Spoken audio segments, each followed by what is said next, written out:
Olá pessoal, bem-vindos e bem-vindas à nossa aula de hoje.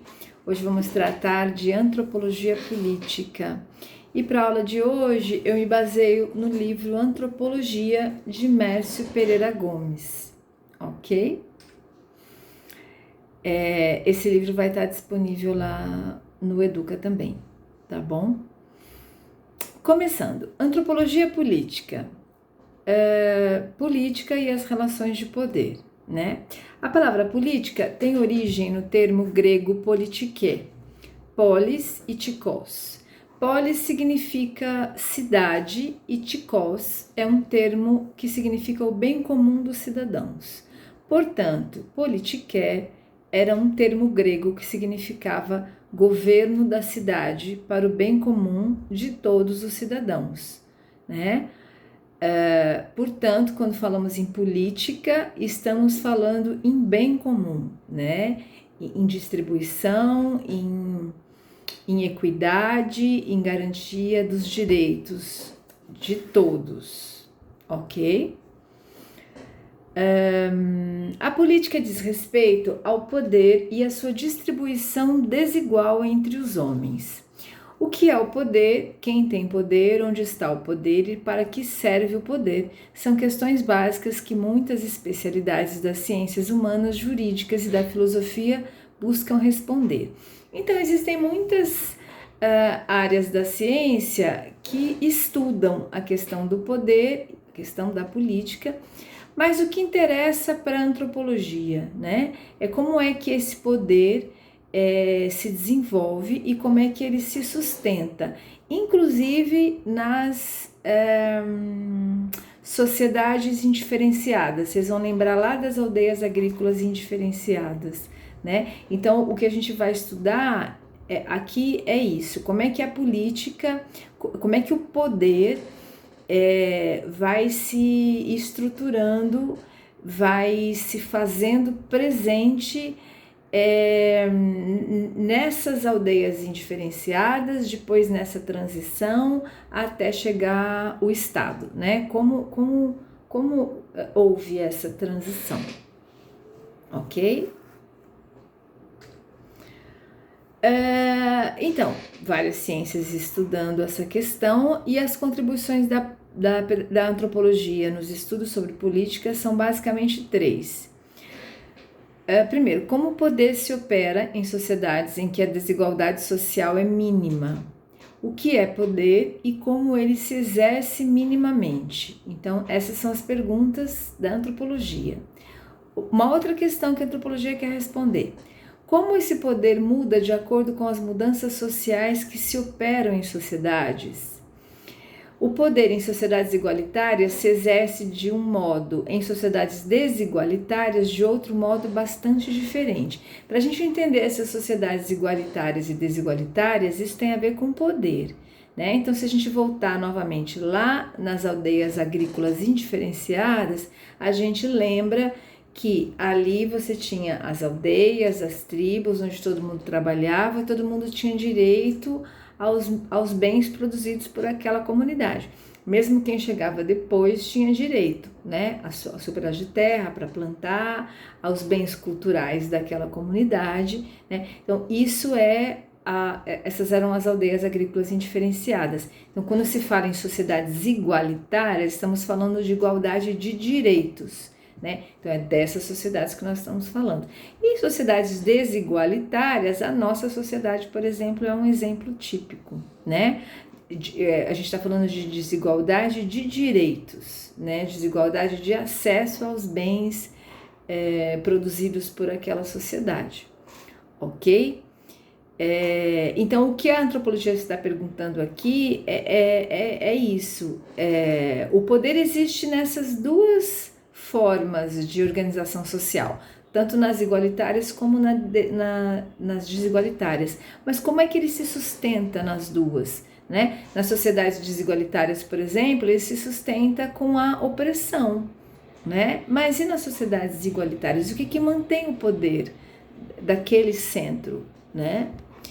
E uma outra questão é o reconhecimento do poder como uma dimensão que atravessa todas as relações humanas, né? Isso é uma questão colocada pelo Foucault, bem como as instituições. O que vai se dizer aqui é que não só as instituições, mas as próprias relações, né, sociais, as relações humanas, elas estão imbuídas de poder. Sempre tem alguém se sobrepondo ao outro, né? Então, isso é uma questão que está imbricada nas relações humanas, né? As relações de poder. Muito bem, seguindo. Aí que nós temos duas imagens que vão falar sobre a distinção entre o diferente e o mesmo, né? Aqui o que nós temos de mesmo é a espécie, né? Que são 2 cavalos, mas nitidamente os dois são diferentes, né? Então a distinção entre o diferente e o mesmo é a mesma raça, a mesma espécie e 2 elementos diferentes. Na próxima imagem, nós temos aqui um cavalo e uma vaca, né? E aí a gente vai falar sobre a distinção entre o diferente e o desigual, né? Então, aqui nós não temos dois animais diferentes, nós temos 2 animais desiguais. O que isso quer dizer? Quer dizer que eu não posso comparar um cavalo com uma vaca, porque são 2 animais de espécies completamente diferentes. Eu posso, como na imagem anterior, comparar os 2 cavalos, né? Um pelo é mais assim, o outro é mais assado, um tem uma altura maior, outro altura menor, enfim, eu consigo comparar 2 elementos da mesma espécie, mas nesse caso eu não consigo comparar porque são 2 espécies desiguais, né? Então há uma diferença entre o que é diferente e o que é desigual. E por que isso é importante? Quando a gente vai para a próxima imagem, a gente pergunta: aqui, um conjunto de pessoas são diferentes ou são desiguais? E aí a gente olhando a carinha de cada um, né? A gente vê que o quê? Somos todos a mesma espécie humana, descendentes lá do Homo sapiens, né? Portanto, somos diferentes, não somos desiguais, ok? E o que isso quer dizer? Essa próxima questão, que geralmente o diferente é tratado como o mesmo ou como desigual. O que isso quer dizer? Isso tem a ver com essa ideia de meritocracia, por exemplo. Ela explica muito bem isso que nós estamos querendo tratar aqui.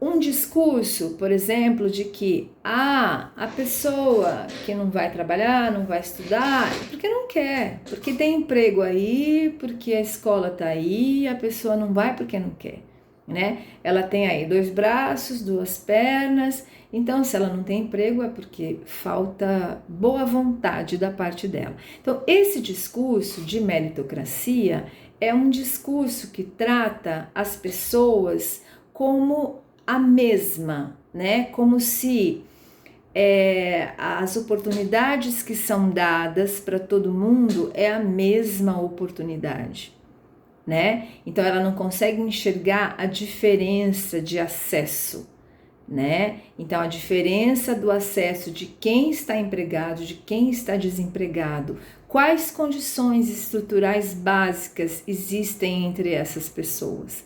Então esse discurso não, trata todo mundo como o mesmo, a mesma condição, não enxerga a diferença. Por outro lado, né, o diferente também é tratado como desigual. Quando se pensa no mesmo discurso de meritocracia, bom, mas se ele tem 2 braços e 2 pernas, tem aí a escola, tem aí o trabalho, ele não vai, é porque ele então não tem alguma condição, está faltando, né? Ele não tem não tem inteligência suficiente, então, para estar no lugar daquele outro que está empregado. Então, isso também é um discurso de meritocracia, né? Então, quando convém, né, trata todo mundo como o mesmo acesso, percebem? Mas quando convém, vai dizer não, então ele é desigual em capacidades. Então, de fato, o indígena não tem as mesmas capacidades que o não indígena, o homem negro não tem a mesma capacidade que o homem branco. Então é por isso que a gente tem aí essas diferenças explicadas por esses discursos vazios de meritocracia.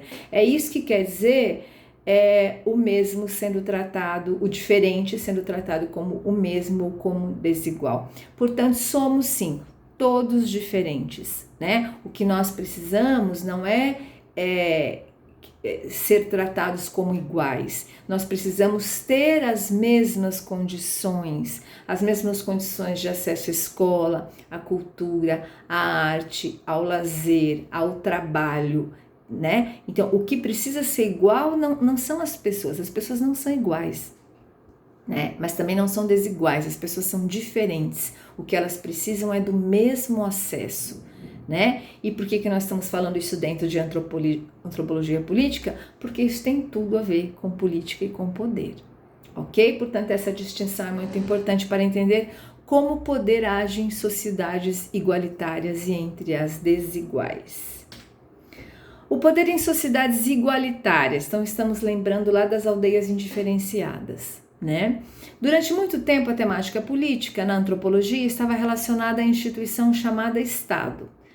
Portanto, as sociedades eram divididas politicamente de acordo com a presença ou ausência do Estado e do tipo existente. Então, antigamente, para os estudos da antropologia, as sociedades eram divididas assim, aquelas que tinham a organização do Estado e aquelas que não tinham a organização do Estado. As sociedades igualitárias, chamadas de primitivas, né? Então eram simplesmente sociedades sem Estado, sem poder ou quase sem poder, pois sempre havia evidências de mando, de obediência, de representações formais de poder. Então, mesmo dentro dessas sociedades igualitárias, existia ali uma figura, um grupo que centralizava ali a obediência, o mando, a organização daquela comunidade, né? Mas aí a pergunta que vem mas onde estaria esse mínimo poder se não havia Estado? O que fazia as sociedades sem poder se agregarem? E por que aquela sociedade legitimava o poder daquele que estava instalado no poder se aquilo não era uma organização estatal? Próximo slide. A resposta mais frequente é que a forma de poder nessas sociedades estava relacionada com o parentesco. É essa instituição que agrega famílias, clãs, classes etárias, aldeias e povos inteiros, dando-lhe suporte para a sociedade funcionar e sobreviver às competições com as outras sociedades, as outras tribos, as outras aldeias. Assim, o estudo do parentesco é essencial para se entender como o poder se opera em sociedades sem Estado. Aí vocês vão lembrar lá atrás da exogamia, do tabu do incesto, ok? Que vai favorecer a ampliação desse parentesco, das filhas que vão sendo trocadas entre as tribos, das famílias que vão aumentando. A gente também tinha na época, e em algumas sociedades ainda, a poligamia permitida, né? Então aquilo vai fazer aquelas famílias se ampliarem, né, crescerem e se fortalecerem. Portanto, nessas sociedades, quanto maior a família, mais poder ela tinha de ocupar esse estatuto de mando, né? Próximo slide. Portanto, chefes guerreiros são aqueles que têm poder de decisão sobre as guerras e a organização econômica, né? Então, entre essas chefias estavam também aqueles mais fortes, cuja família agregava um maior número de guerreiros, né? Então, o poder era dividido aí em dois, né? Entre esses chefes guerreiros que iam à frente dessas batalhas e protegiam as suas tribos, e os pajés, os xamãs, né, que tinham poder sobre os espíritos da natureza e dos homens, né? Já falamos bastante disso também, sobre a questão da colheita. Os xamãs eram os intermediários entre as divindades e os homens, então esse poder de gerir os espíritos, né? De conversar com essas divindades, de transmitir, de dizer o que elas precisam, o que elas estão querendo, o que vai acontecer, enfim, isso também garantia o poder.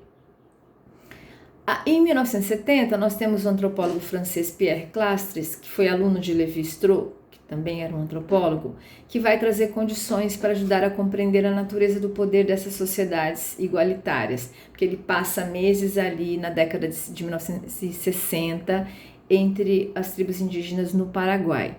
Portanto, na questão da observação participante, falamos disso em aula, né? Que lá atrás os estudos da antropologia era feito por cartas, que quem estava do lado de lá escrevia e mandava para os antropólogos que iam analisar aquilo, né? E a observação participante, esse antropólogo imerge nessas comunidades e vai de fato participar, né? Anotar, estudar a vida daquelas comunidades dentro da própria comunidade. E a partir desses estudos, né, de etnografia que ele participou, estando ali esses meses nessas tribos, ele vai descobrir várias coisas em relação ao poder. Ele diz: o poder pode ser coercitivo, baseado em instituições próprias, como o Estado, que coagem os indivíduos à obediência, então em relação ao armamento, enfim, ele pode ser coercitivo, e não coercitivo, um poder socializante, sem instituição própria, o qual se exerce em sociedades igualitárias pela associação de 3 características essenciais. Então, o que se percebe é aquilo que já falamos também. Nas sociedades desigualitárias, esse poder coercitivo do Estado em relação às leis, à punição, às armas, enfim. E nas sociedades igualitárias existem outras características que fazem esse poder se sustentar na mão desse pessoal. Vamos ver quais são essas características. Próximo slide. Primeiro, o líder é sempre aquele que tem mais parentes para apoiar, né? Para o apoiar. Então, que tem mais irmãos, genros, cunhados, sempre os homens, né? Casados com as irmãs ou filhas do líder, e a poligamia é permitida. Então, quanto maior essa família, mais apoio ela tem. Isso é uma questão que favorece este sujeito no poder. Uma outra questão é a exigência social de o líder ser generoso com os bens que ele vem a possuir. Então, o que pertence a ele pertence a toda a comunidade, né? Não são bens que ficam para ele. Portanto, dar esses bens para a comunidade significa socialmente pôr o recebedor na posição de devedor, que é a teoria da reciprocidade. É dando que se recebe, né? Então, se esse líder, né, esse chefe da tribo, esse conde, esse rei, enfim, desta comunidade, se ele doa os seus bens, ele faz aquele que recebeu como devedor dele, né? Portanto, devedor do apoio dele. Essa é uma outra questão. Então, esse dar e receber. Portanto, a família numerosa, esse processo de dar e receber. E uma outra questão que, segundo esse antropólogo, favorecia essa liderança é o dom da palavra. O líder é aquele que melhor fala. É líder porque é sábio, e é sábio porque tem a capacidade de dizer coisas que todos querem e precisam ouvir, né? Então, a persuasão pela palavra, ok? Então, quanto melhor esse sujeito fala, quanto melhor ele diz aquilo que as pessoas ali querem ouvir, ele consegue se manter no poder. E tem uma outra questão aqui que o Clastres coloca sobre a sociedade contra o Estado, né? Que são essas sociedades igualitárias da tribo onde ele esteve imerso, né? Ele percebia essa restrição em relação ao Estado, né? E por quê? Movidas pelo sentimento de igualitarismo social, as sociedades contra o Estado fazem o possível para não entrar na roda viva da desigualdade social com a instituição do Estado, né? Então, são sociedades que percebem que a desigualdade não favorece todo mundo, né? Então, elas são avessas, né, a essa instituição do Estado. Aí se pergunta, mas uma sociedade não pode ser contra aquilo que ela ainda não sabe o que é. Se ela é uma sociedade indiferenciada, como é que ela sabe como é que é uma sociedade com o poder, né? Uma sociedade desigual. Portanto, porque ela desconfia dos mecanismos sociais e das figuras políticas que de algum modo fomentam o surgimento da desigualdade social e do Estado. Elas sabem que ali tem alguma coisa ruim. Quando tem alguém com armas tentando impor, precisando impor para a sua própria população o seu poder, é porque ali é alguma coisa que não está bem, né? Então, na ótica dessas sociedades igualitárias. Existem, portanto, o que ele percebeu, né, nessa imersão, nessa época, às aldeias, é que existia um certo conflito entre guerreiros e pajés. Os guerreiros achando importante se associar com outras tribos, instituir aí uma organização estatal para um crescimento e um fortalecimento das suas aldeias contra o pensamento dos pajés, né? Que os pajés entendiam que isso não era bom, que justamente pelo próximo item ali, preservação do status quo da igualdade social. Para os pajés era importante esta igualdade social e não essa questão classista, né? Essa questão que um manda mais que o outro, um tem uma atuação diferente do outro. Portanto, os pajés entendiam que isso não era bom, né? Não era bom sobrepor interesses de uma minoria para a maioria, né? E aí, a arqueologia da violência é uma coisa que Clastres viu também nessa sua imersão. As sociedades igualitárias vivem guerreando entre si, vivem em estado de guerra, porque se recusam a ter uma instituição que promova a concórdia entre as partes. Porque o preço dessa concórdia seria a hierarquização social e, portanto, o surgimento do Estado, que é, na verdade, o que nós vimos, né? O que nós vimos aí nos nossos estudos do processo civilizatório com o Darcy Ribeiro, que é exatamente isso. As tribos se aproximavam, se conheciam, daqui a pouco estavam guerreando e dominando aquelas tribos e impondo a sua cultura, impondo o seu jeito de ser, né? Portanto, uma das recusas, né? Uma das finalidades dessas guerras era de proteger a sua própria cultura, o seu próprio status quo, o próprio jeito de ser daquela aldeia, daquela tribo, né? Outra coisa que ele percebeu também era que sociedades igualitárias sem etos guerreiros eram raríssimas, né? Embora haja diversos referentes a sociedades que enfatizavam a cooperação intragrupal e buscam um relacionamento amistoso entre grupos distintos. Entre esses povos, o poder não coercitivo dos líderes parece ser a principal força política, né? Então, são tribos, são organizações, são sociedades que contrapõem essa política de instituição de Estado, né? Justamente por conta desse poder coercitivo. São sociedades que pressupõem essa liberdade de expressão, de participação e não esses estratos, né, sociais. Ok? Então, o que garante esse poder nessas sociedades igualitárias é também principalmente esse poder não coercitivo, né?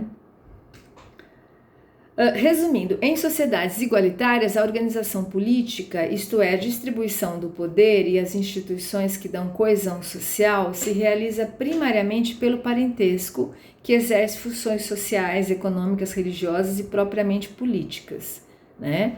O poder está presente nos líderes, mas de forma não coercitiva, pelo apoio dados pelos parentes, pela capacidade de ser generoso e se fazer credor entre os seguidores e, enfim, pela persuasão e pelo exemplo pessoal, né? Isso também por essa capacidade de oratória e por ser aquela pessoa íntegra, né? Ele só pode cobrar a integridade, a organização do seu clã ali, se ele também der esse exemplo, ok? Então essas foram sociedades igualitárias. Aí nós temos uma passagem ao longo da história que vimos isso, né, ao longo das revoluções, o poder da passagem do igualitarismo para a hierarquia social. Então, em que momento essa organização deixa de ser igualitária, essas tribos, essas sociedades, e passa para essa hierarquia social, a organização desse Estado, né? Então, foram sociedades intermediárias entre as sociedades igualitárias e as sociedades com Estado. O surgimento de instituições que medeiam os conflitos de interesse, a questão da reparação de mortes, a questão da justiça, né? Então, em que momento... porque o Estado ele não se institui de um dia para a noite, né? Essas sociedades vão evoluindo para isso, né? Então, o que nós vimos desde a Revolução Agrícola, né, das aldeias indiferenciadas até os estados rurais, de modelo coletivista ou privatista, primeiro de modelo coletivista, é que há necessidade desse Estado que vai se firmar, que vai garantir a ordem naquele espaço, que vai garantir leis, que vai garantir justiça. No caso de alguém que prejudicou alguém, é preciso uma força ali que intervenha, né? Também na questão militar, né? É necessário uma liderança que organize o seu exército para proteger aquela comunidade e que depois ataque também outras áreas, até principalmente para ampliação da sua área de cultivo, de cuidado dos rebanhos, enfim. Então a gente vai vendo essa transição das aldeias indiferenciadas para o Estado rural coletivista, vocês lembram disso, né?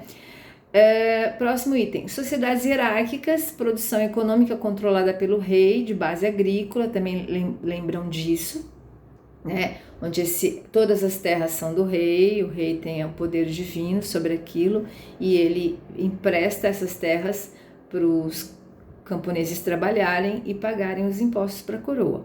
O Estado existe, mas não totalmente separado da sociedade, né? Tal só vai acontecer com um passo adiante, provavelmente com a elaboração de um sistema religioso forte que exige a obediência cega dos seus súditos. E aí já vimos também quando a igreja passa a igreja, nesse caso ainda não a igreja católica, né, mas os sacerdotes, que eram os antigos xamãs, vão se fortalecendo nesta relação de mediação entre a divindade e as pessoas comuns, né, e vai exercendo também esse poder, se aliando ao Estado, fortalecendo esse Estado, né? E principalmente onde essas regiões era preciso controlar as águas para o plantio, que vimos na Revolução do Regadio, ok? Os estados teocráticos de regadio. O poder aquém e além do Estado. A organização do sistema político existe em dois aspectos. Primeiro, a percepção de que o Estado nunca se desprega totalmente da sociedade, mesmo nos sistemas políticos mais modernos, mesmo nessas nações ultracapitalistas, né? Existe ali o poder do Estado mediando ali relações trabalhistas, enfim, relações gerais de bem-estar dessas comunidades, dessas nações, né? Então, o Estado, ele está sempre presente, né? Não fosse isso, seria o anarquismo, né? Que é outra ideia de organização social, né? E outra questão, o poder se realiza na convivência social e tem por base o próprio sentido original da troca social, do dar e do receber, né? Então, exatamente também por isso, as sociedades, elas mantêm aquele sujeito no poder enquanto aquilo está bom para elas. Já vimos isso ao longo da história também, né? Quando a sociedade passa a sofrer apuros, né, em relação às suas necessidades básicas, elas se enfraquecem e são dominadas por outras sociedades, né? A continuidade do parentesco, próximo slide. A antropologia política percebe nessas conexões e nas variantes culturais de comportamento e interesses compartilhados a permanência do fator parentesco na formação de classes sociais e na distribuição do poder. Isso também a gente vê até claramente hoje, né? Mas ao longo da história vai se percebendo o quê? Quem vai ficando no poder é sempre o filho, os descendentes, os sobrinhos, os primos próximos, então aqueles que ocupam o poder, aquele poder vai passando de um para o outro, né? E nós vemos isso hoje também na nossa classe política, né? No Senado, na Câmara dos Deputados, na Câmara dos Vereadores, são sempre aquelas pessoas que vão ficando ali e depois os seus descendentes, né? Seus filhos, seus sobrinhos, seus apadrinhados, vão se revezando, né, no poder. Próximo slide. A dimensão política no relacionamento social, o dar e receber nas relações sociais. Isso também é algo histórico, né, que a gente vem vindo também ao longo de todas as épocas, as formações socioculturais e hoje também, né, essa questão do dar e receber nas relações sociais, nas relações políticas, mais do que nunca, né, nós vemos verbas para aquele estado, para aquele deputado apoiar o presidente no decreto tal, no plano tal, enfim, né? Esse dar e receber é uma constante da política. O poder como linguagem e como ritual, né? Aqui vai se mostrar que esse poder ele está implícito também. Aqui, a exibição do poder é uma das formas de exercer o poder. O linguajar, a arquitetura, a ostentação de bens e armas. O poder também é uma linguagem, né? O que isso quer dizer, né? Que quando a gente entra numa igreja, por exemplo, né? Ou num palácio, né? Aquilo é uma ostentação tão grande, aquelas colunas enormes, aquelas frestas douradas, aqueles tapetes, aquelas escadarias, aquilo tudo é uma imponência de poder que diz pra gente, olha, você aqui não é nada, hein? Quem manda aqui, quem mora aqui, quem organizou isso é que manda em tudo, você é nada. Então essas estruturas mostram isso. Elas estão presentes nessas relações. No próprio restaurante, quando a gente entra, né? Tem restaurantes onde você se sente à vontade, tem restaurante que não. Você fala, nossa, esse aqui, né? Enfim, na vestimenta das madames, por exemplo, né? Naquela bolsa que custa R$4.000, naquelas unhas, naquelas pulseiras, enfim. Essa ornamentação, né? O que a pessoa está dizendo com isso? Ela está dizendo, olha, eu posso, você não pode, né? Eu realmente sou superior a você, né? Então ele vai dizer que o poder ele está também nas coisas, no jeito de falar, né? Nessa imponência linguística que não respeita o jeito de falar dos outros, né? E principalmente nas armas, né? Então numa briga de trânsito, mesmo que você esteja com a razão, se o sujeito desce lá armado, você já não enfrenta mais, você já não, né? Porque a arma também impõe esse poder, né? Então ele está falando aqui do poder que está nos objetos, esse poder simbólico, né? Que também é uma linguagem, também diz ali quem é que manda, né?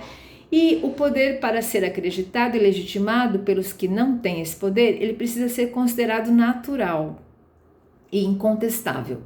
Caso contrário, corre o risco de ser desafiado. Aí ele dá o exemplo do iluminismo, que foi quando a população toda francesa, contestando a legitimidade daquele poder dos reis, simplesmente destituiu, né? E destituiu os reis do poder e fez a Revolução Francesa, né? Então, o que ele está dizendo aqui é que para esse poder se manter, ele tem que ser considerado natural.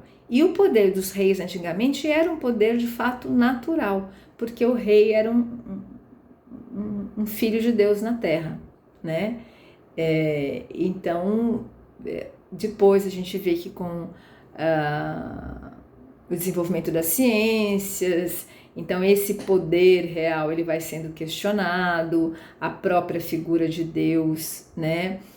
Que elege sujeitos para dominar, para matar, enfim, tudo isso vai sendo questionado, né? Então, mas tudo isso para dizer isso, que esse poder se mantém enquanto todo mundo acha que é natural aquele poder. A hora que ele começa a ser contestado, aí já não é mais natural, ok? Próximo slide, o poder das classes sociais. As diferenças entre classes sociais nas sociedades modernas significam, entre outras coisas, diferenças de poder. O poder do dinheiro, né? O poder de acesso à escola, o poder de acesso à saúde, o poder de acesso a viagens, o poder de acesso à cultura, né? O sistema de desigualdade entre as pessoas nasce não necessariamente do reconhecimento das diferenças pessoais, como acontece nas sociedades igualitárias, mas de pertencimento a categorias sociais que têm diferentes e desiguais acessos aos bens e serviços e ao poder nessas sociedades. Então, o que ele está dizendo aqui? Que nas sociedades igualitárias, né, quem se destacava, quem tinha preferência ao poder eram os guerreiros, eram os mais fortes, os mais destemidos, os mais inteligentes, os que falavam melhor, né? Eram pelas características individuais que essa pessoa tinha acesso ao poder. Mas no caso das sociedades inigualitárias, nas sociedades desiguais, não é assim que funciona, né? Tem acesso ao poder quem tem mais dinheiro. Quem tem mais dinheiro, como já falamos, cansamos de falar, é quem controla, né? No caso, a elite brasileira que controla as forças políticas, que controla a mídia, que controla a economia, que controla a coisa toda. Ok? Próximo slide.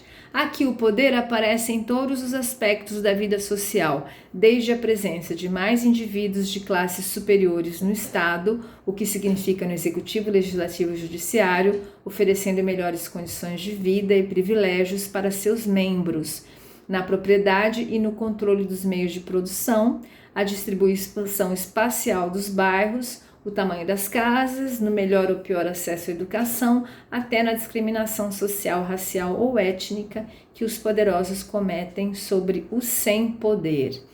Então, aqui,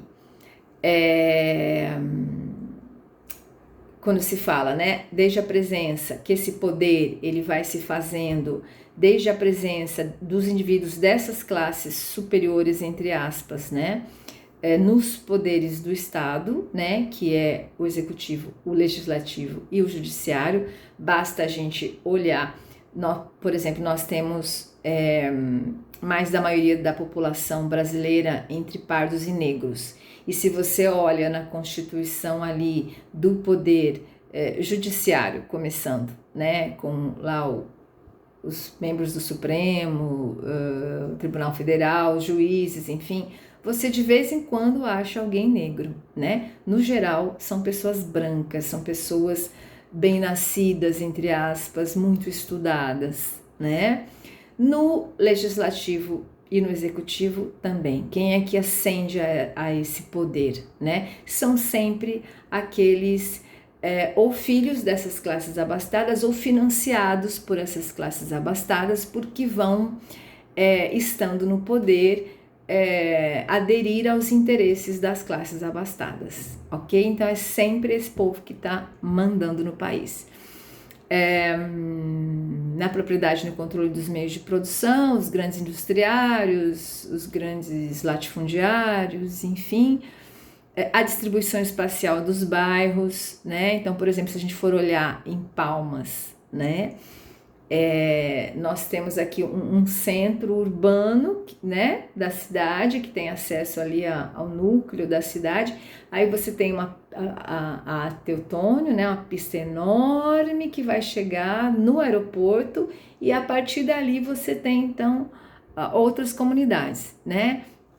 Então, por que nesse espaço todo não se foi construindo, não se foi construindo casas dessas pessoas, que essas pessoas foram morar tão longe, né? Exatamente pela especulação imobiliária que vai colocar as pessoas de um poder aquisitivo menor, bem longe do centro, né? Então essas pessoas, para trabalhar, para chegar no seu lugar de trabalho, elas têm que pegar ônibus e andar quase 1 hora, sendo que Palmas tem um mundo de terras vazias, né? Por que essas pessoas não estão mais perto do centro, né? Pois é, tudo isso a gente tem que pensar. No tamanho das casas, e aí a gente vê a diferença social gigantesca de mansões absurdas, onde moram 2, 3 pessoas e casinhas minúsculas de 30 metros quadrados, onde moram famílias super numerosas. Então é essa diferença social gigantesca no nosso país, né? E até essa discriminação social, isso a gente também vê o tempo inteiro, né? Cada vez mais até essa questão da supremacia da cor, né? Do branco que acha que pode falar do jeito que ele quiser com uma pessoa negra, de um homem que acha que pode falar do jeito que ele quiser com uma mulher, né? Enfim, essas relações de poder, elas estão aí o tempo inteiro imbricadas. O poder dos movimentos sociais. Aí a gente está falando de um poder político diferente, né? Um poder que nasce ali do movimento das pessoas. Então, primeiro temos os movimentos políticos, né, que se organizam nos partidos políticos. Então, existe a luta pelo poder do Estado, né, de assumir esse poder exercido por partidos políticos, economia e política como motivação desses movimentos, né? Então, são grupos que querem entrar no poder para poder, dizem, fazer um desenvolvimento desse país, um desenvolvimento de economia e uma política sustentável, né? Esses são movimentos políticos. E os movimentos sociais funcionam pelos interstícios da sociedade. Eles vão nascer das necessidades sociais e visam a mudança de posições e comportamentos sociais. Então são movimentos pelo feminismo, das minorias étnicas. Quando a gente fala minorias, a gente está falando minorias em termos não de número, né? Porque já falamos, o Brasil tem uma maior população entre pardos e negros do que de brancos, né? Portanto, quando fala em minorias étnicas, estamos falando de minorias de voz, que tem menos representatividade, né? Tanto na política quanto em todos os espaços sociais, justamente por conta dessa desigualdade social. Movimentos pelo homossexualismo, pela liberdade, os movimentos LGBT, etc. Movimentos de defesa do meio ambiente. Portanto, são movimentos que visam ao reconhecimento das suas culturas, daquilo que elas acreditam, para que a sociedade reconheça esses direitos, né? E a antropologia política reconhece, então, as dimensões de poder presentes nesses movimentos, não só como ideologias, mas como práticas sociais que resultam em interesses e ações políticos, né? Então, são núcleos que emergem de necessidades, né? Porque veem que os seus direitos não estão sendo respeitados, então eles crescem, vão ganhando força, vão ganhando voz, vão ganhando direitos, e, portanto, são também reconhecidos aí como movimentos políticos, ok? Pessoal, muito bem, muito obrigada por estarem aqui até agora e até a próxima. Abraço.